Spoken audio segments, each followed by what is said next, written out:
جو مالک شراب کو سرکے میں بدلنے پہ قادر ہے وہ گناہوں کو بدل کے نیکیوں میں تبدیل کرنے پر بھی قادر ہے۔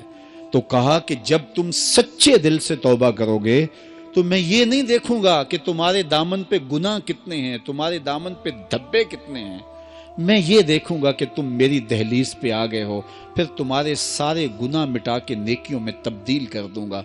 زمانے نے دیکھا کہ بشر حافی ہر وقت شراب کے نشے میں دھت رہتے ہیں، سویر سے لے کر شام تک شراب ہی شراب۔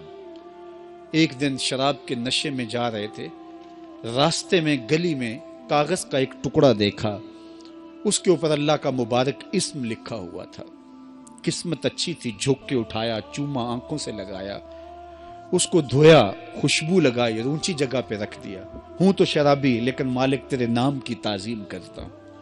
اللہ اکبر۔ حضرت بشر حافی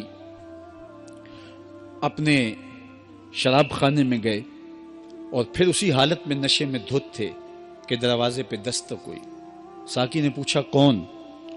تو کہا میں فلاں شخص ہوں۔ باہر نکل کے دیکھا تو وقت کا ولی کھڑا تھا۔ کہا آپ شراب خانے کے دروازے پہ؟ کہا ہاں، بشر حافی کو ملنے آیا ہوں۔ کہا وہ تو نشے میں دھت کہیں پڑا ہوگا، مدہوش پڑا ہوگا۔ کہا اسے میں نے ملنا ہے۔ تو جا کے ساقی جلدی جلدی اسے اٹھاتا ہے۔ کہا باہر فلاں اللہ کا بندہ تیرے لیے کھڑا ہے۔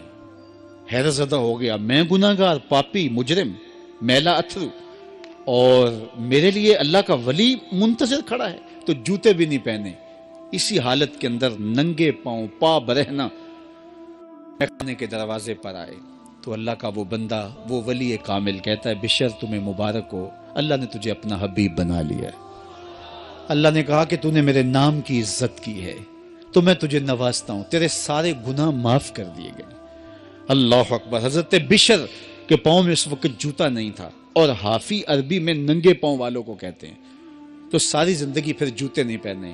فرماتے تھے جب رب کا سندیسہ میرے نام آیا تھا اس وقت میرے پاؤں میں جوتے نہیں تھے، تو یوں ہی بازاروں میں پھرتے تھے، لیکن اللہ نے یہ اہتمام کیا تھا جن گلیوں سے گزر کے بشر حافی نے جانا ہوتا ان راستوں میں جانور بھی گوبر نہیں کرتے تھے کہ یہ اللہ کا حبیب گزرنے والا ہے، اللہ کا بندہ گزرنے والا ہے۔ ایک دن ایک شخص کہنے لگا لوگو سن لو، بشر حافی انتقال کر گئے۔ اس نے کہا تم نے کس سے سنا؟ کہا سنا کسی سے نہیں، یہ جو راستہ بشر حافی کے گھر سے مسجد کو آتا ہے اس گھر میں گوبر پڑا ہوا ہے، اس کا مطلب یہ ہے کہ بشر آج اس راستے سے آنے والے نہیں ہیں۔ جب دیکھا تو واقعی حضرت بشر انتقال کر گئے تھے۔ اللہ کے نام کی تعظیم کی، اس کی رحمتیں بہانہ تلاش